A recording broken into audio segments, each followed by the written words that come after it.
Good morning, you story geeks. I hope this Friday morning finds you well and good. So this is just something to take you into the weekend, something to think about, something that I spend a lot of time thinking about and learning about and educating myself. And I believe this should be taught in school, and it's about leadership. So it's only going to be a short episode. Back on the 26th of May, I've got my notes here that I mentioned this on the podcast, on my newsletter, MrSelfStorage.com, daily newsletter. Head on over there. Some awesome stuff about self-storage. God damn it, I'm good at selling. Sold it so well. Right, so leadership. I think it's important. I think it's something, if you lead a team, or if you even want to lead a team, if you're a business owner, then you should be spending a proportion of your time learning and educating yourself about leadership. Because if you can't lead, if you can't have people enjoy working for you and want to work for you and want to be underneath you and want to be led by you, then you have a real problem, my friend. And if you haven't, it's almost like swimming. I think it's exactly like swimming, to be honest. Leadership is exactly like swimming. So can anybody jump in a pool without any training and survive? Probably. Most people can.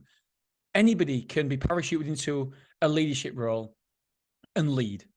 But there's a big difference between good leadership and bad leadership and average leadership. There's a big difference between able to swim and being able to just doggy paddle to the side. And it's about training. And we need to train ourselves. We need to educate ourselves. You need to look into it. You need to make this a priority if you are leading a team. There's so many books out there. There's so much about leadership. And I think it will pay dividends. So here are my notes. I've put here, I actually think leadership should be taught in school in one form or another. I 100% agree. But I also said, let's not go down the school rabbit hole, because I'm not a massive advocate of schools. I think the system is broken. I don't think we teach the right things in school. But then again, I would think that because the school system broke me. It didn't break me. It wasn't right for me. It wasn't picked up that I was dyslexic in school. I don't know if it was a thing back then, but I was just deemed stupid. And I was put in all the dumb classes. And so I was pigeonholed straight away because I didn't learn like everybody else. There's different formats, different ways of learning, because I didn't learn the school way. And look at me now, I read a book every single week. I love learning. I love educating myself. But because I didn't learn the school way, then it was something that was frowned upon. And yeah, so I didn't enjoy that side of it. And so I think it should be learned in school. So I put, okay, so after reading about leadership from the English entrepreneur, James Sinclair, he has this takeaway for a happy team.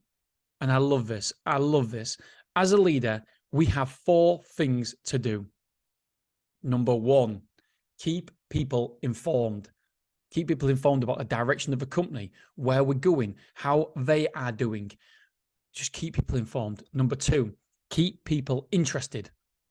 You have to keep people interested in the job, in you, in the business. Keep people involved. And number 4, keep people inspired.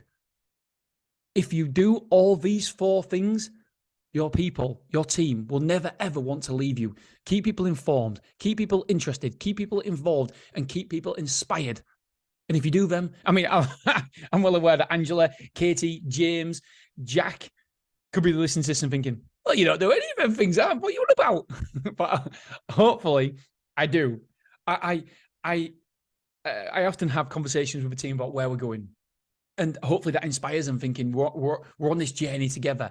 And when we get there, then we're all going to do better. It's not me doing better. It's all of us. It's a rising tide. We're going to lift all boats. We're going to lift everybody else. And so I constantly tell people on my team where I want to go, what I want to, I mean, as you know, I tell, my newsletter is literally, the tagline is, watch me build £100 million storage business. So I tell everybody, I put here, don't be fooled thinking it's all about the money. People want to be inspired and feel part of something. That is so true. That is so true. It's not just about the money. Your people aren't with you just because of money. Don't get me wrong. Obviously, it's got to be a massive factor, but it's not the only factor. It is a factor, but it's not the only factor. There is so many more things that, great English, there is so many other things that come into the big decision about working with you. So my takeaway is here. keep people informed, keep people interested, keep people involved, and keep people inspired. And if you do that, then you will have a team of motivated self-storage warriors out there. And by the way, this is going on a Motivated Entrepreneurs podcast as well, because I think it's, I have a podcast, daily podcast called Motivated Entrepreneurs, and I give a little life advice every single day. I do it for my kids, no advertising or anything, and with over 1,000 episodes. So this will be going out today on that platform as well. All right, my friends, I love you. I appreciate you. And yeah, learn and educate and invest time into leadership, because it is one of the most important factors and skill sets that you can have as an individual. I mean, don't get me wrong, sales is probably right the best. Anyway, right, forget it. I'm going on and on and on. Right, gotta go. Love you. Appreciate you. Bye.